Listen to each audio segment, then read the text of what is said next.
Working with CAD models is usually a process that involves making changes to features and geometry over time. This means you'll need to go back and make changes at different points in the design history.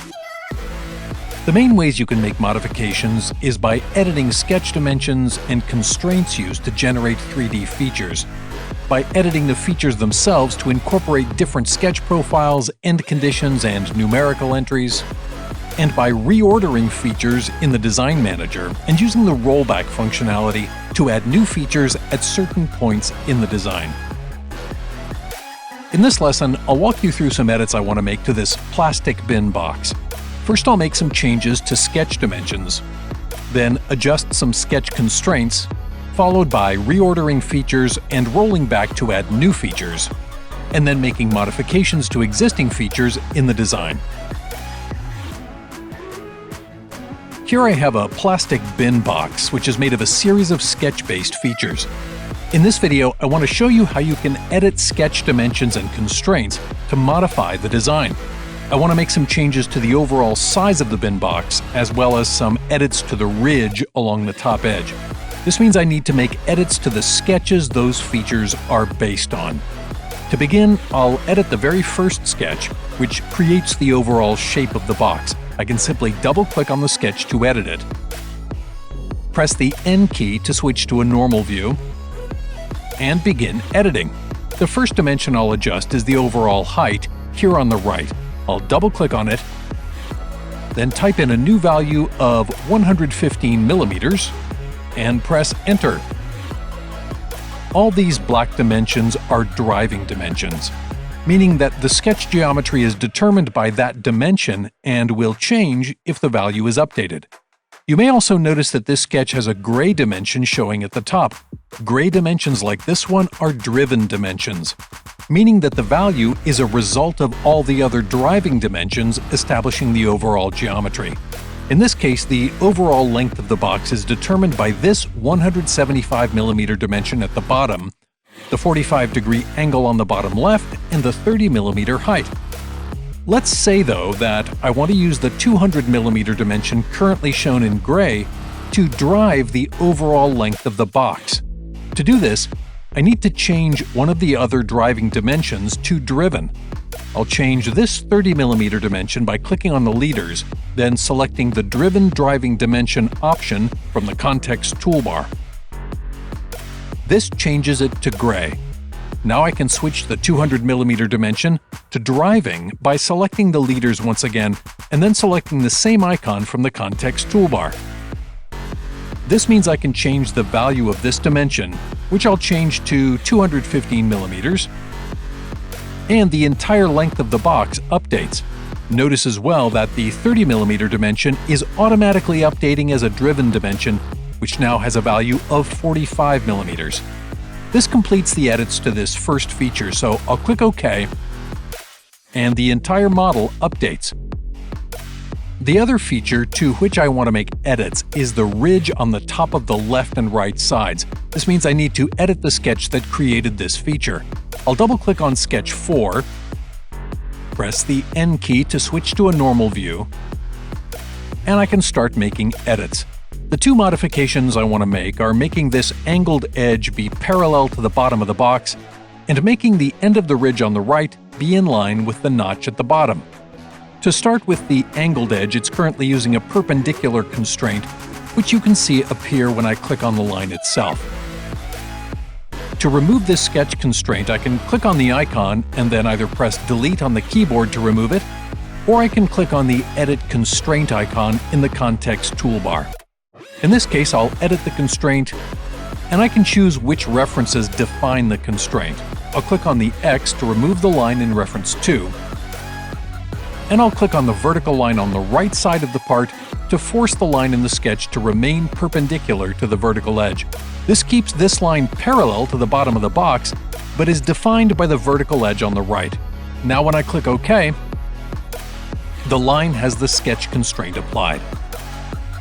The other constraint I want to change is the coincident constraint that keeps this vertical line in the sketch attached to the right edge of the box. I want this line to instead be collinear with the notch at the bottom. To do this, I'll click on the point at the bottom right corner, and the coincident constraint appears. This time I want to delete it, since the relation I want to add back in is a different type. I'll click on it and then press delete. Now I can drag the line over to reposition it. To add the collinear constraint, I'll select the edge in the sketch. Then hold Ctrl or Command for Mac users and select the vertical edge on the notch. Now I can choose the collinear constraint shown here in the context toolbar, and the sketch line snaps into place. This completes all the edits to constraints in this sketch, so I'll click OK. And the ridge is updated simply by making a couple small adjustments to the constraints in the base sketch. The plastic bin box shown here has a few features that I want to change to clean up the design. In this case, I want the inner sidewalls of the box to be smooth without these small cutouts. I also don't want the tabs at the top to be hollowed out. In addition, I want to add a small amount of draft to the side supports, along with adding small chamfers on these inner corners. These changes can be incorporated by reordering some features in the Design Manager, as well as rolling back to a certain point in the design history and incorporating new features. To get started, I want the inside of the plastic bin box to have smooth walls that don't follow the contour of the exterior faces. This means that the shell feature shouldn't be placed at the very end of the feature order. xDesign allows you to move features around in the Design Manager as long as you're not trying to move it above a feature it's depending on. All I have to do is click and drag the shell feature where I want it, which I'll place between Extrude 1 and Sketch 4. And now the shell feature is only removing the inner geometry from the original extrude feature. This allows all the other downstream features to retain their geometry without the shell command cutting into them. Because of this, the inner walls of the plastic bin box are smooth, and the ridge around the top isn't hollowed out. The next changes I want to make to this design involve modifying the H support on the side. I want to add draft to the side walls of the supports and add chamfers to the inner corners.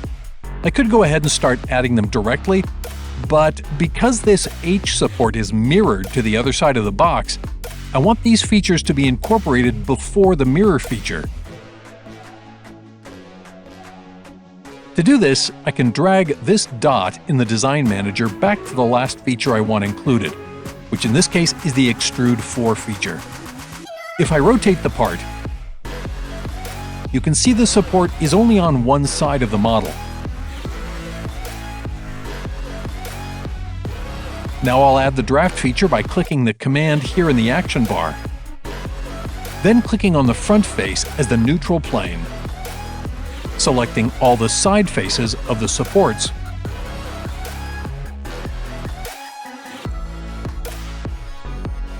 leaving the angle set to 5 degrees, and clicking OK.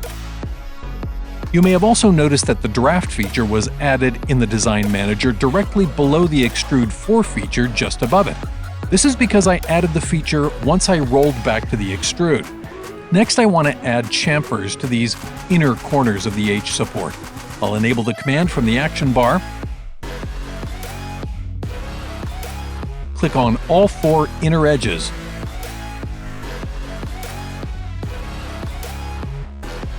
make sure the distance is set to 5 mm at a 45-degree angle, and click OK. Now, all the modifications are included in the H support on this side of the plastic bin box. So if I roll back down to the end of the Design Manager, the H support is patterned back to the other side of the box and includes the features I added to the original. Reordering features and rolling back in the design aren't the only ways to make modifications. You can edit feature properties directly. The next modification I want to make involves thickening the sidewalls of the box, which means editing the existing shell feature. To edit the command, I can either double-click on it, or I can click on the 3 dots and then select Edit from the icons that appear. In the dialog box, I'll increase the thickness from 1 mm to 3 mm, click OK, and the model updates automatically. Now I want to extend the ridge all the way down to the angled corner on the front, and I want to extend farther out away from the exterior sidewalls of the box. This means I'll need to edit the extrude feature. I'll double-click on it, and I can see that there's another enclosed profile in the sketch I can use. I'll make sure the Select Profiles box is enabled and click on the other sketch profile to add it. I also want to extend the ridge outward by 7.5 millimeters, so I'll change the depth here and click OK, and the model updates with the new ridge. The last modification I want to make is to add some additional chamfers to the corners on the inner bottom face of the box. I could create a new feature and start selecting edges, but I know I want them to be the same size as one of the chamfers I created earlier. This means I can edit the feature and simply add more edges to the selection. I'll edit chamfer 3 and select all the edges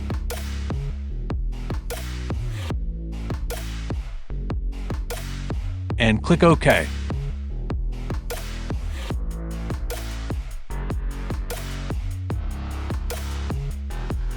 Now these edges are chamfered as well, simply by editing a feature and clicking on a few additional edges. This completes all the modifications I wanted to make to the plastic bin box.